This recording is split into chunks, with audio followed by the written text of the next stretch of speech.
Why did you decide to invest in Slovenia?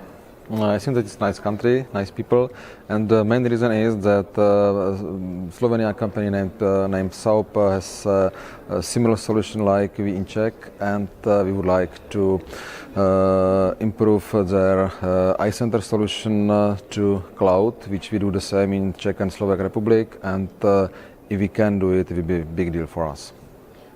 Are you already facing some problems with Slovenian business market and everything?